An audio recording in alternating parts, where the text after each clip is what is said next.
Prime Minister Mark Carney wrapping up his high-profile trade mission to Beijing by signing a deal that allows Chinese electric vehicles into the Canadian market. It's expected that within 3 years, this agreement will drive considerable Chinese investment in Canada's auto sector. Canada has agreed to allow up to 49,000 Chinese electric vehicles into the Canadian market, with the most favored nation tariff rate of 6.1%. They want to come and open a big manufacturing facility and employ four employees. Well, let's talk, but don't be shipping cars in, not manufactured by Ontarians. This is not just another electric vehicle story. What is unfolding right now represents one of the most significant economic power shifts Canada has faced in years. Quietly, without spectacle, a long-standing trade dynamic is beginning to fracture. The decisions being made in this moment will determine whether Canada continues to operate as a junior participant or finally asserts control over a critical global market.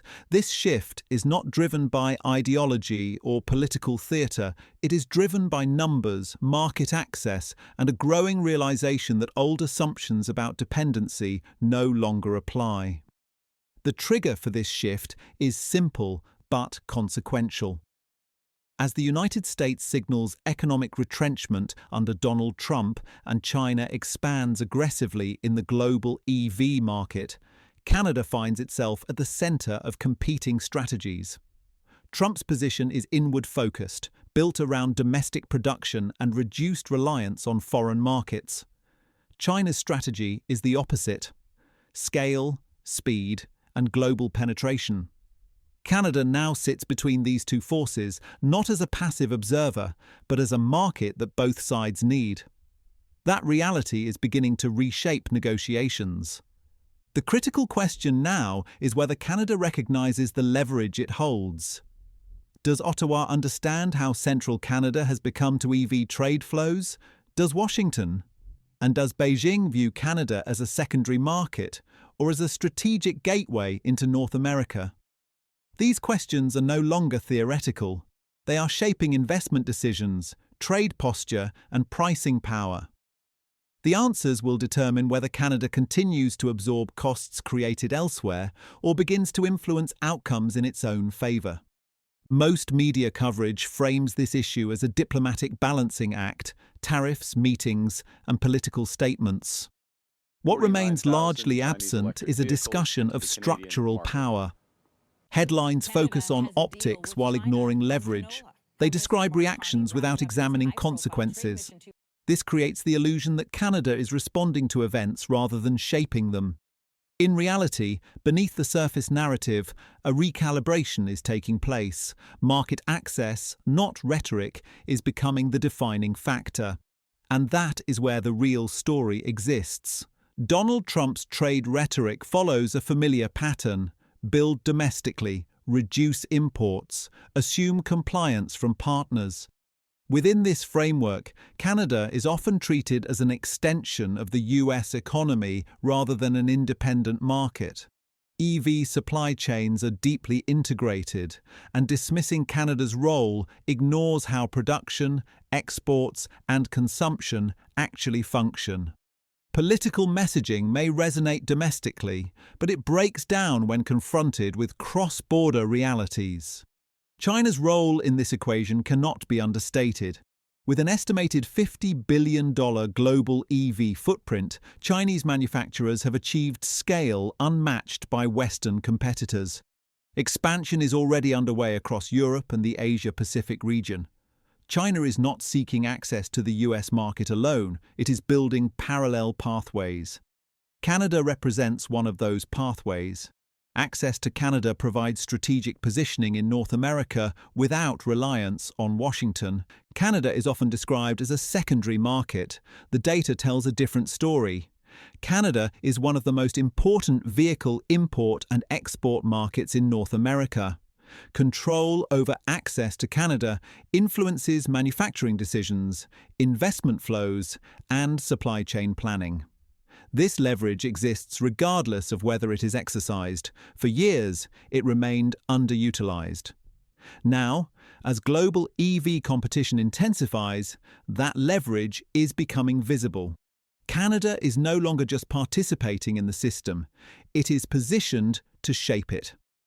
At the center of this debate lies a contradiction that has gone largely unchallenged. Governments promote free markets while restricting competition. Tariffs are imposed, choices are limited, and prices rise, all in the name of protection. The result is not efficiency, but artificial scarcity. Consumers pay more, innovation slows, strategic flexibility disappears. Canada adopted this model under the assumption that alignment would produce stability. Instead, it produced higher costs and reduced influence. This is the point where the existing framework begins to fail.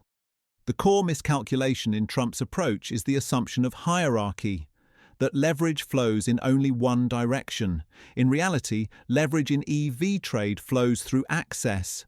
Canada's market access influences production volumes, export viability, and long-term investment decisions. Treating Canada as replaceable misunderstands how integrated the system has become. This misreading creates openings for competitors who understand the structure better. Power is not always loud. Often, it is embedded quietly in market design. This is the moment where the balance shifts. Canada is no longer operating from a position of dependency. Control over regulatory access and consumer demand has altered the equation. The junior partner model no longer applies. This does not require confrontation or escalation. It requires recognition of existing leverage. When access determines outcomes, influence follows naturally. Canada's role in EV trade has changed, not because of ambition, but because of structure. Extreme responses are unnecessary. Full market closure carries risks, as does uncontrolled openness. The strategic option lies in conditional engagement, market access tied to domestic investment, manufacturing commitments aligned with employment, competition without dependency. This approach allows Canada to benefit from global EV innovation while retaining control over its industrial base. It shifts the conversation from reaction to negotiation. The power lies in setting terms, not issuing ultimatums. High vehicle prices have broad economic effects. Transportation costs ripple through businesses, logistics, and consumer spending. When competition is restricted, inefficiencies become systemic. Other regions benefit from lower cost options while protected markets absorb inflation. Over time, this drains economic flexibility. Canada's ability to manage EV competition directly affects productivity and growth. The decision is not ideological, it is economic. Canada has a long history of underestimating its position. Size is often confused with power. In reality, structure matters more. Market access, regulatory authority, and geographic integration create leverage that is frequently overlooked. This moment challenges that habit. Data, not rhetoric, defines influence. Recognizing that fact is the first step toward using it effectively. What is unfolding is not a trade dispute. It is a structural correction. Canada now faces a choice: continue operating under outdated assumptions or acknowledge the leverage it already holds.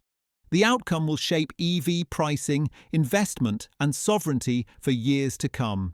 This moment does not demand noise, it demands clarity. Discussion on this issue is essential. Viewers are encouraged to share perspectives and analysis. For continued coverage of economic power shifts and trade strategy, consider subscribing. Support options are available for those who wish to contribute. Further analysis will follow.